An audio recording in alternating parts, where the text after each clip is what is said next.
Namiss ko din itong lutuin ha. Nung hindi pa ako nagbikire, ito yung isa sa mga paninda ko sa mga niluluto ko. Requested po, sige pagbigyan po natin. Kasi ngayon hindi na po ako nito gumagawa ha. Hindi na po ako nito nagluluto kasi marami na po tayong ginagawa. Matrabaho din po kasi ito isa-isa pong lulutuin. I-share ko sa inyo ngayon yung timplada ko sa aking pancake. Bali dalawang mixture po yung ating gagawin ngayon. Bali yung isang mixture ay chowing-chowy yung outcome niya. At yung isang mixture na gagawin po natin ay hindi siya gaanong chewy. At to this video ay gagawa po tayo ng 1 kilo pong lahat na ating pancake na pangnegosyo.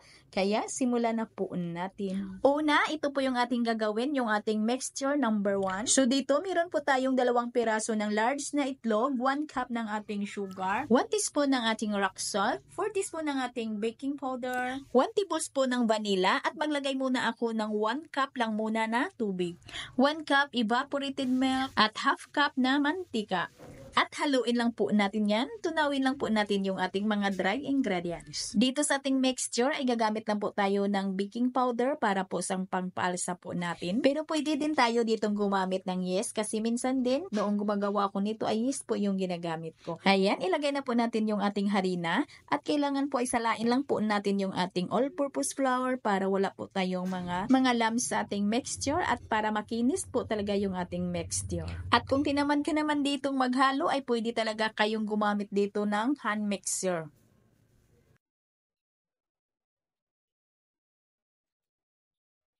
Ayan, at nang napakinis ko na yung ating mixture ay saka ko na ilagay yung ating natira na 1/2 cup na tubig.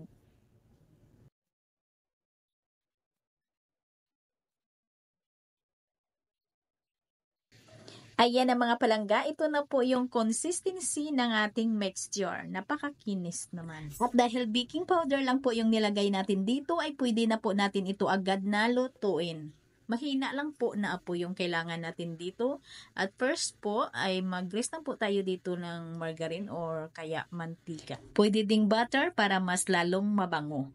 Mga ilang segundo lang po mga palangga ay kailangan na po natin ito na baliktarin. At yung aking pan ay isang bisis ko lang po itong pinahira ng mantika at tuloy-tuloy na ako sa pagluto. At gumamit lang po ako dito ng 1/4 measurement cup para po sa ating mixture para uniform po yung ating pancake. Itong mixture number 1 po natin mga palangga ay may pagka-semi-special po ito. At kahit hindi na po tayo dito mag-toppings ng asukal pag ito'y naluto na, ay matamis na po ito mga palangga. At hindi din ito gaanong chewy kasi nga ay dahil sa asukal po natin sa ating mixture.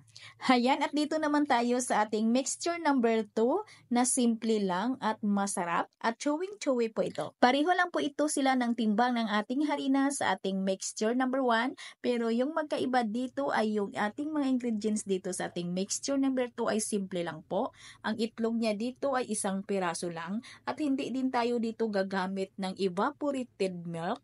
Yung gagamitin lang po natin dito ay tubig lang at yung ating asukal dito ay 1/2 cup lang. Yung ating mixture number 1 ay 1 cup yung ating asukal. Dito sa ating mixture number 2 ay 1/2 cup lang yung asukal na gagamitin natin. At ganun din mga palangga, nang natunaw na po natin yung ating mga dry ingredients, ay ilagay na po natin yung ating all-purpose flour. At ito din ay sinala ko na din ito, yung ating harina. At yung tubig na nilagay natin dito ay hindi ko muna inubos yung ating 3 cups. Nagtira lang po ako ng kaunti. At pagkatapos ay nilagay ko na dito yung natira natin na tubig.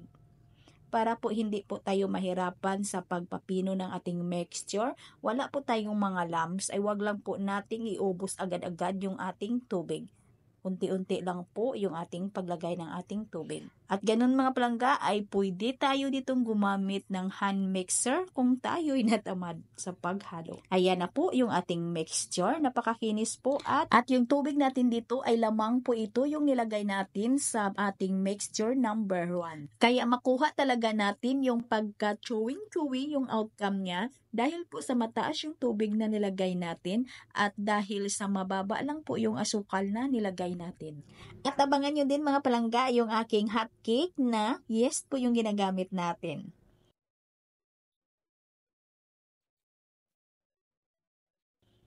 Ito na po yung ating pancake. Luto na po lahat. Pareho lang na masarap ha. Pareho lang yung mixture number 1 at mixture number 2 ay masasarap. Ayan na po mga palangga at lagyan lang po natin ito ng margarine sa ibabaw at saka toppings na asukal na puti. Alam naman natin na siguro marami na talaga nitong may alam sa ating hot cake eh. Kaya na-share ko lang yung akin. Yung aking recipe sa aking hot cake. Magkita-kita po tayong muli. Ito pong inyong Kainday Tinapay. Maraming salamat. Bye-bye!